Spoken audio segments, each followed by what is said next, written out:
I'm not ashamed to own my Lord, nor to defend his cause. Maintain the honors of his word, the glory of his cross. Well, this morning we're moving in to the Book of Hosea. And Hosea now is the 28th book of the Old Testament.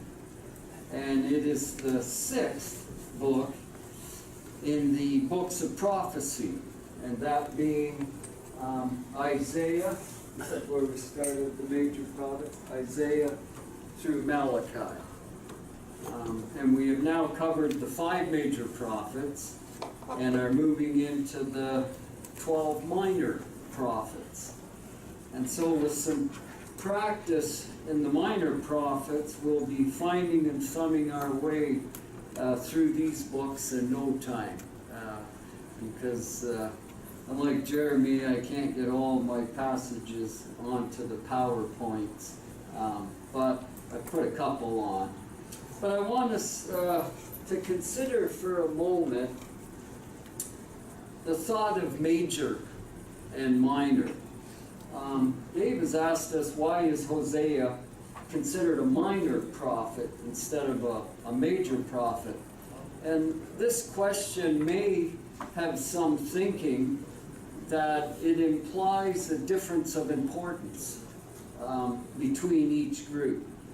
So the first thing I thought that we need to ask ourselves is, who did all of these 17 prophets, back on our page here, all the major and minor prophets, who did all of the 17 prophets speak for? Who did they speak for? God. God, right, God. And whom did they speak to? Different kings of Israel or Judah. The which? Different kings of Israel or Judah. Right, right. Israel, as Jeremy said, kings of Judah and Israel, and anyone else that God wished to convey a message to, such as the Gentiles. And no matter which biblical prophet spoke, were they speaking truth? Right, right.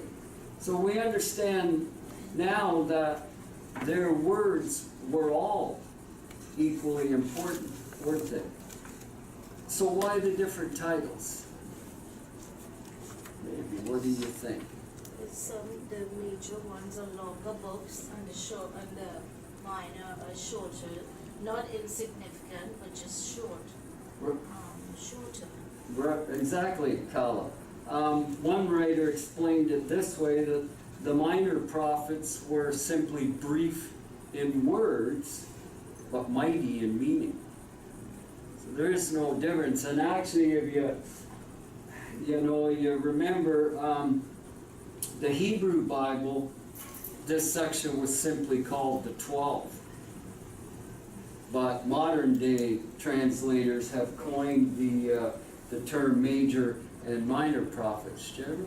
The ironic thing is when you, I haven't counted the verses, but Hosea actually has more chapters than Daniel does, at 14. Right. Hosea is one of the longer of the minor prophets. Obadiah is going to be very short. Habakkuk's going to be very short. Right. A couple of the other prophets, Jonah's not that big either. No. But Hosea is one of the longer of the minor prophets. But I'm reminded of what Jesus said in Matthew chapter 5, which was, he didn't come to destroy the law and the prophets. So there is that division that the Old Testament has, the law, which would be the first 5 books, and the prophets, which would include all of the prophets and the prophecies that come with them. Right, exactly. And I was thinking too of Zechariah. That's certainly not a short book neither. But we got to remember, our translators and those that compiled the Bible simply use these phrases. As for the lessons to be learned, they're all equally important. And the key word in Hosea, I want us to remember this, is return. That's a key word that's used, I'm not sure how many times, but quite a few times this word is used in Hosea. And return, that's a thought that we need to remember through this book. And some of the key verses, and these key verses I put on the slide, so we don't have to worry about looking them up, but I'll get different ones to read. The first key verse is Hosea 4 and verse 1.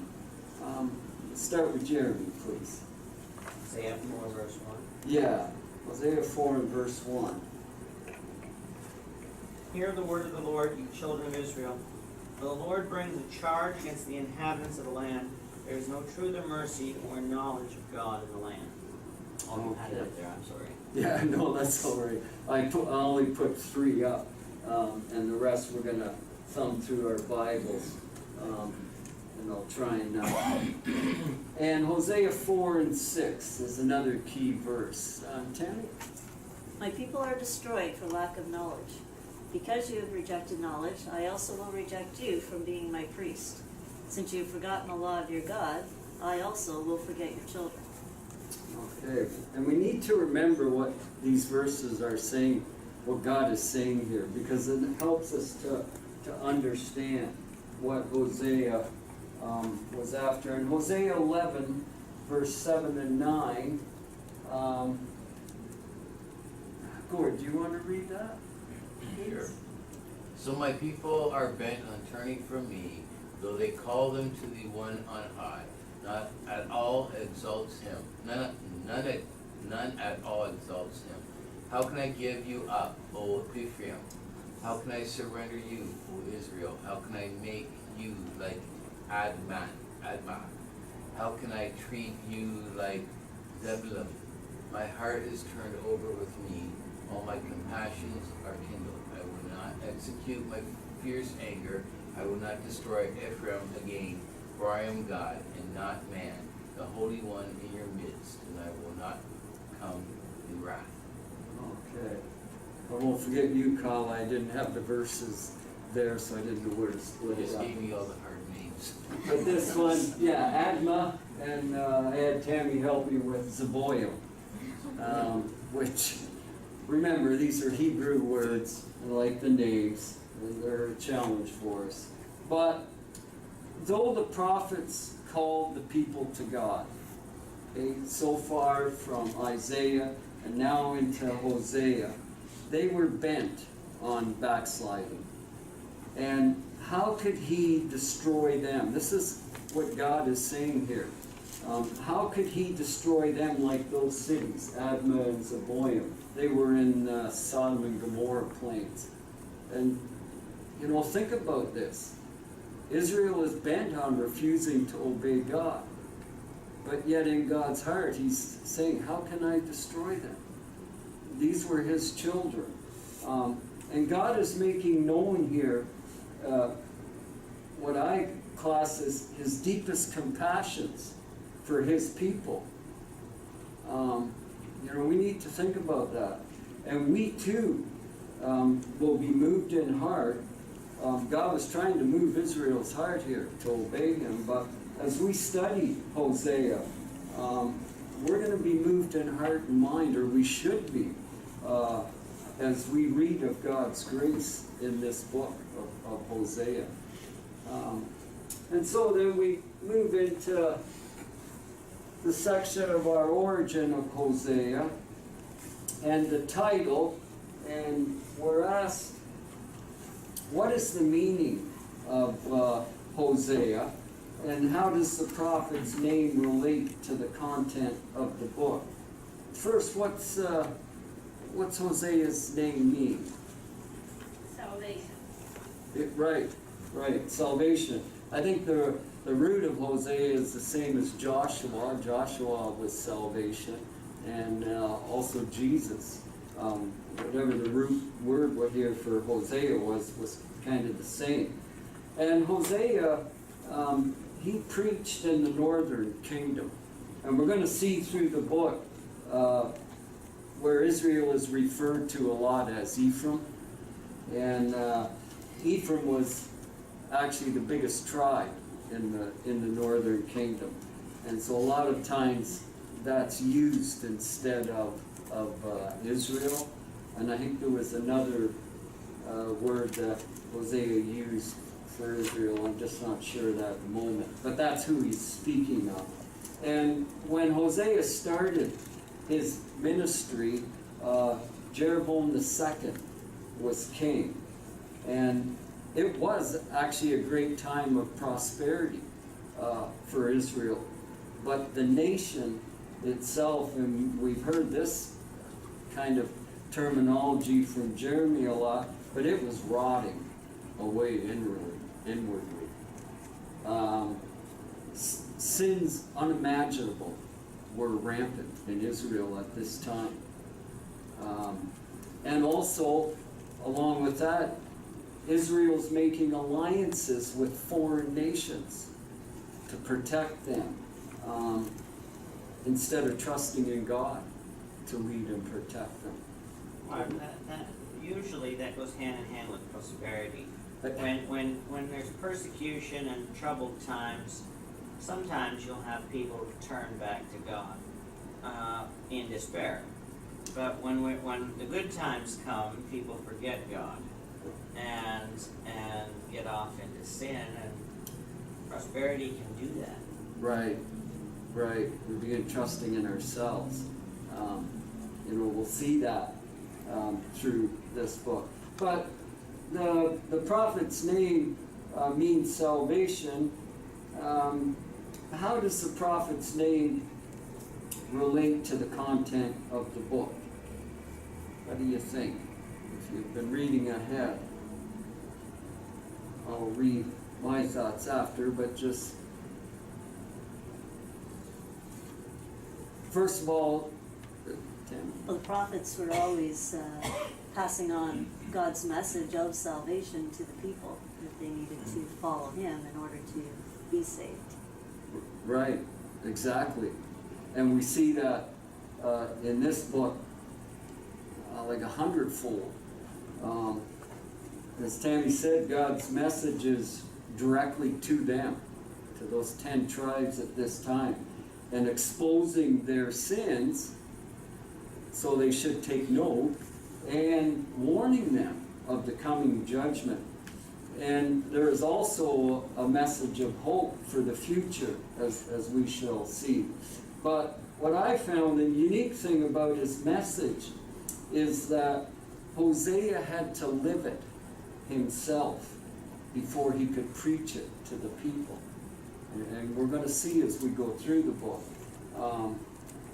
The prophet Hosea had to experience deep agony in his own marriage because of the sins of his wife. But all of this was it was a divinely sent object lesson to him and to his people. It's truly an amazing book. It's one that is, Jeremy just gave us the thought of prosperity, and we walk away from God because we trust in our own strength. It's very applicable to the times that we live in at this moment. And we'll speak a little more, because there's questions later on about Hosea and his situation in life. But if you look at Hosea chapter 1 and verse 7, chapter 1 and verse 7, I'll give that to you, Kala. And so chapter 1 and verse 7 to Kala, and Lisa, chapter 13 and verse 4. Chapter 13 and verse 4. And James, I'll give you chapter 14 and verse 3. So Hosea 1 and 7. Kala? But I will have compassion on the house of Judah, and deliver them by the Lord their God, and will not deliver them by bow, sword, battle, horses, or horsemen. That's the point here. God's going to have mercy on them. He's not going to destroy them as they well deserve. And chapter 13 and verse 4, Lisa, please. Yet I am the Lord your God, ever since the land of Egypt, and you shall know no God than me, for there is none Savior, he said. Okay, again here, what's God reminding Israel of? He brought them out of bondage, didn't he? He saved them. And chapter 14 and verse 3. Chapter 14 and verse 3. Azariah shall not save us.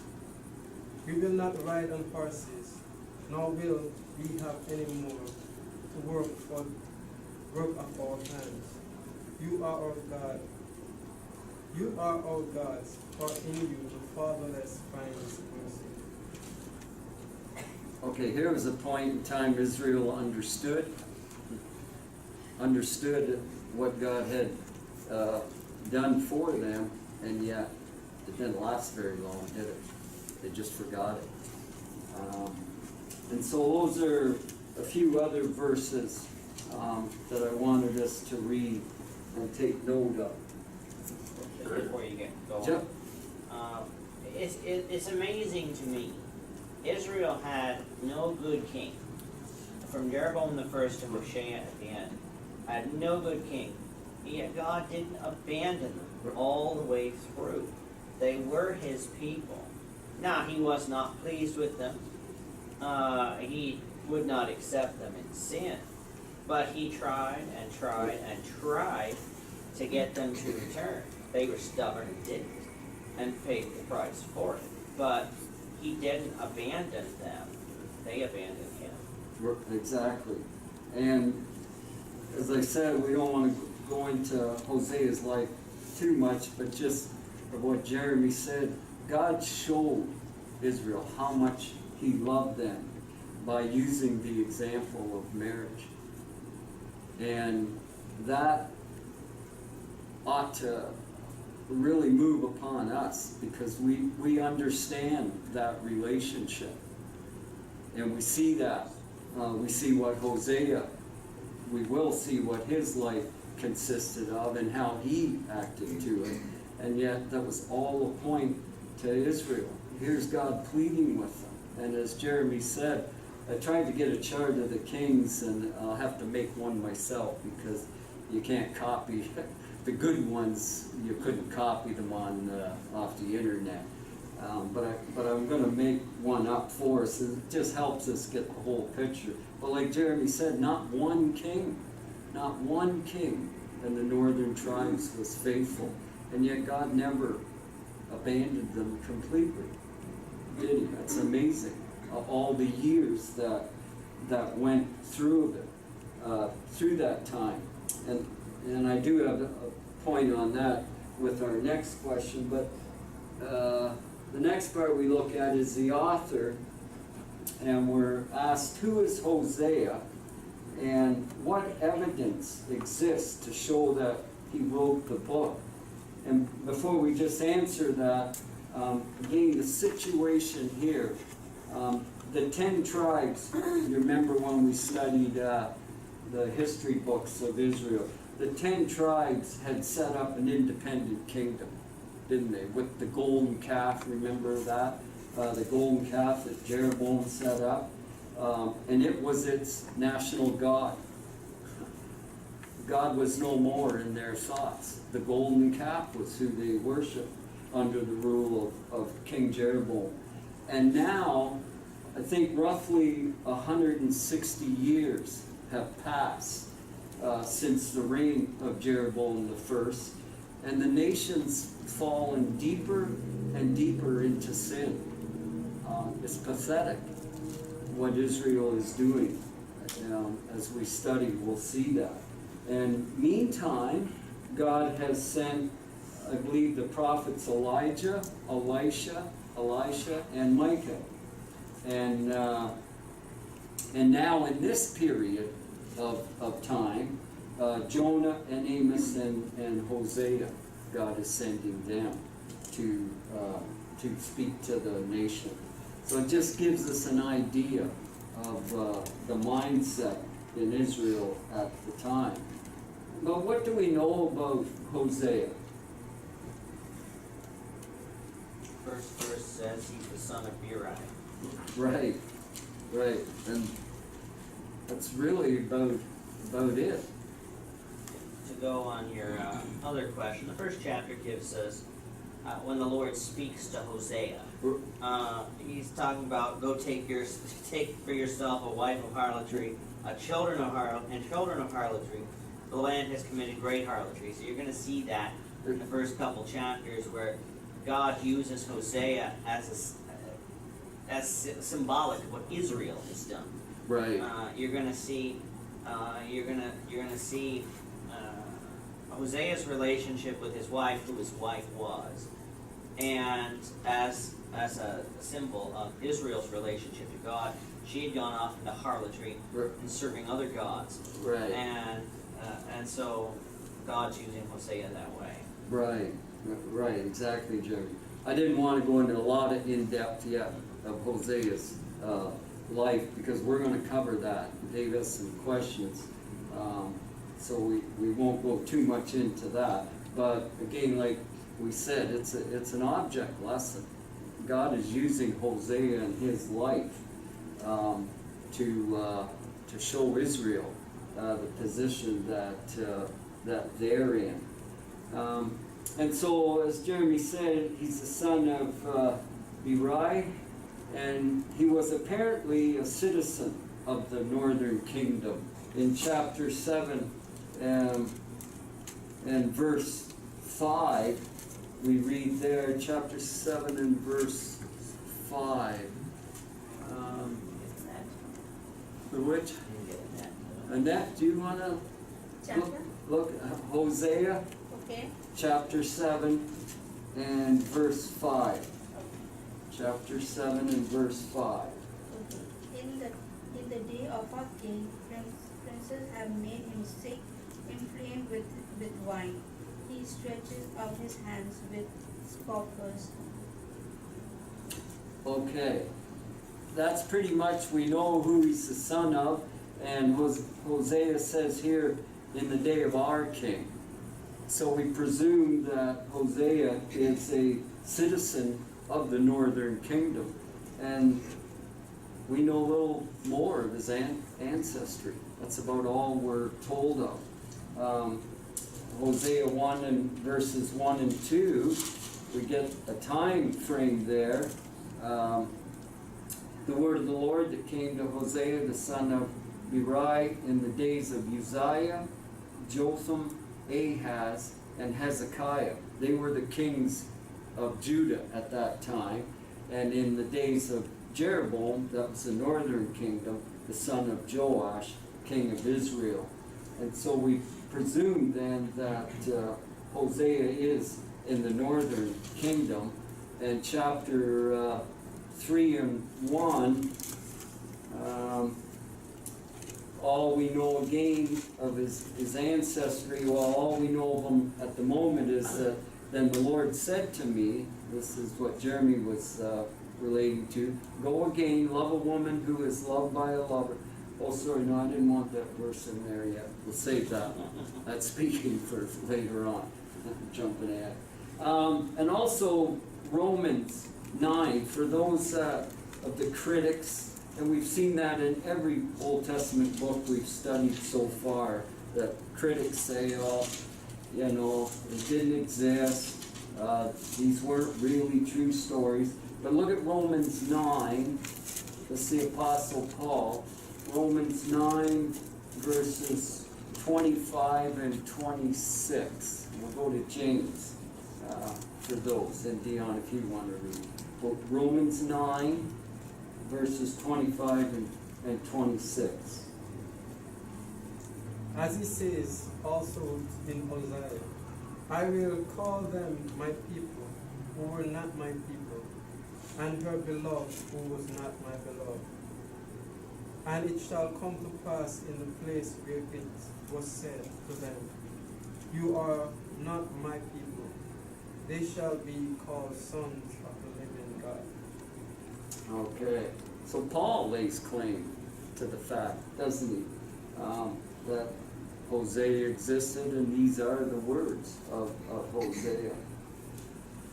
And also, for Hosea, as we said, he was commanded to take a wife of harlotry. Her name was Gomer, and she had 3 children. And through this experience, okay, Hosea typifies, as Jeremy said, Israel's unfaithfulness to God. As the so-called weeping prophet of the north. If you remember back in our study of Jeremiah, Hosea was to Israel what Jeremiah was to Judah. The same type of message. And he was a prophet of a sorrowful heart, if you will, towards Israel. And also he was called the prophet of divine love.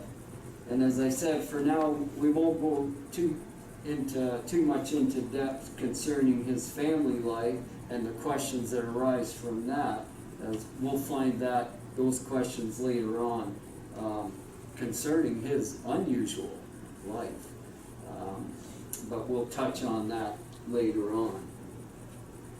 Any thoughts before we move on? Well, we'll move on to our date section. And if you remember our slide here, 1446 BC, remember in the 3rd month after Israel had gone out of Egypt, they camped at the foot of Mount Sinai, and Moses went up into the mountain and received the law of God. And that's where our timeline begins. And Solomon's death, we remember back, Solomon's death marked the closing of Israel's glory days. And remember then was when his son Rehoboam ruled over Judah and Benjamin, and the 10 northern tribes split, and they made Jeroboam their king, and that was when he built and set up the golden calves remember at Bethel and Dan.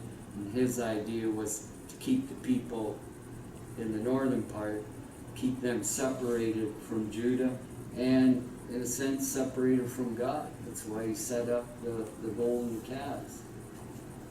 And slide 18, the book states that Hosea worked during the reigns of the kings Uzziah, Jotham, Ahaz, and Hezekiah of Judah. And that was in the southern kingdom, and under Jeroboam, the son of Joash, in the northern kingdom of Israel. And this period roughly runs between, we back up here on the 755 BC, it runs roughly between 790 BC and 686 BC. And so we place the life and work of Hosea between 755 and 725 BC. And the writers do that because Jeroboam II, he died in 753, and Hosea had foretold of the fall of Jehu's dynasty, of which Jeroboam was the last king of that dynasty. And Hosea also foretells of the Assyrian conquest, which took place in 722 BC, but he doesn't speak a lot on that. I think he was around for the beginning of it, of the fulfillment of that prophecy of the Assyrian conquest. I didn't really look. Well, 722 is when the Assyrian conquest is, so he's in that time period. Yeah, he's within. It takes some years. Because Hosea is the last of the kings.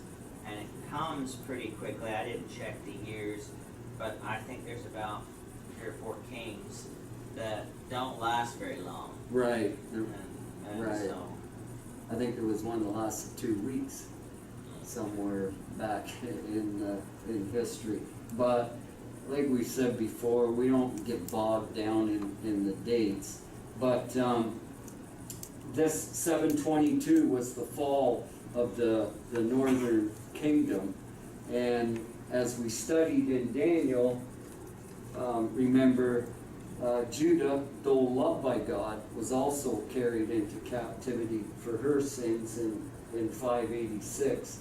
And so we kind of presume then that the life and work of Hosea was in that section of time. So we'll leave that timeline. This is just a map of the divided kingdom, just kind of to refresh our memories of the Old Testament books in the history section. You see Judah in the yellow, and Israel, 10 tribes, in the light tan section. And that was in the days of Jeroboam II at this time in our study.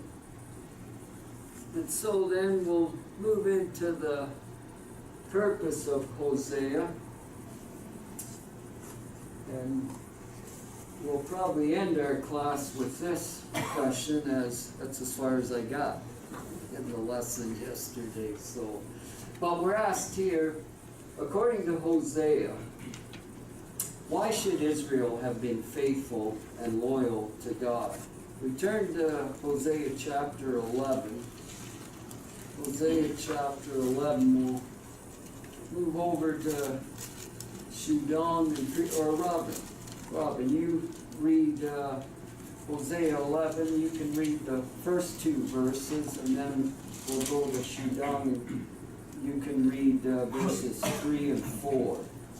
So Hosea 11, verses 1 to 4. When Israel was a child, I loved him, and out of Egypt I called my son.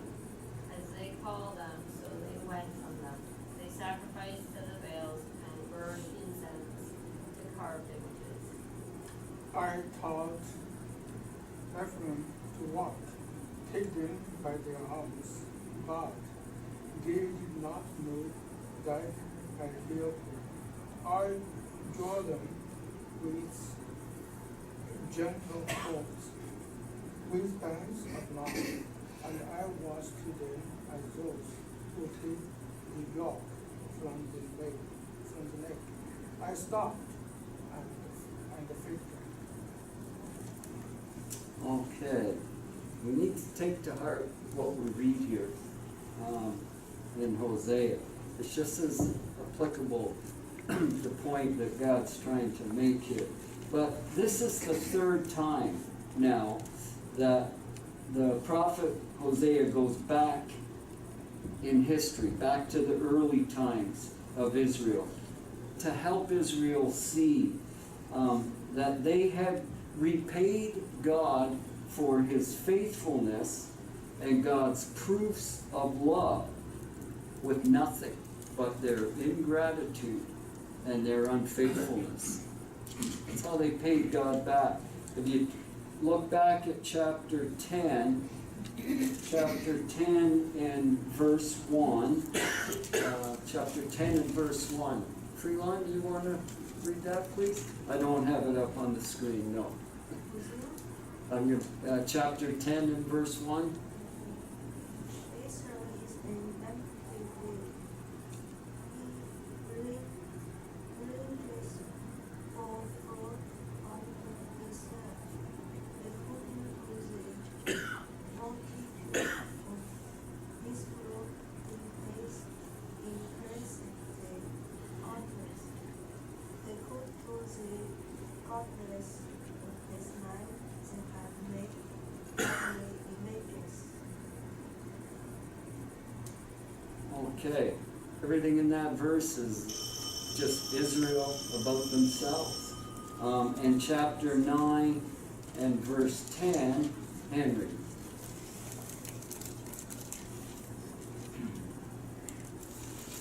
when I found Israel, it was like finding grapes in the desert. When I saw your fathers, it was like seeing the early fruit from fig tree. But when they came to Baalville, they consecrated themselves to a sinful idol and became as wild as things in art. Okay, in this verse again, in these two verses we've read, God has reminded Israel He called them, He found them, He brought them out, is another word. He brought them out of Israel,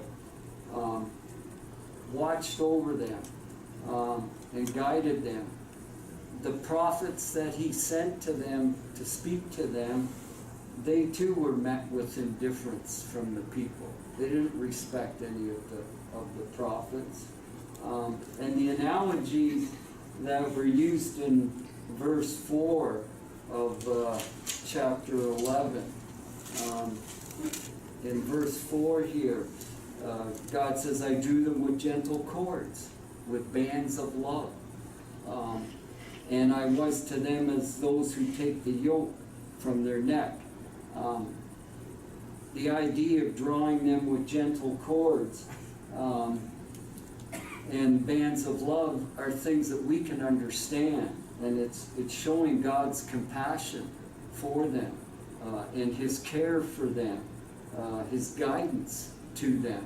The thought of the yoke, the farmer with his oxen taking off their yokes for a time of rest, and all God was giving them these thoughts. Hosea was giving them these comparisons to help them understand how much God cared for them.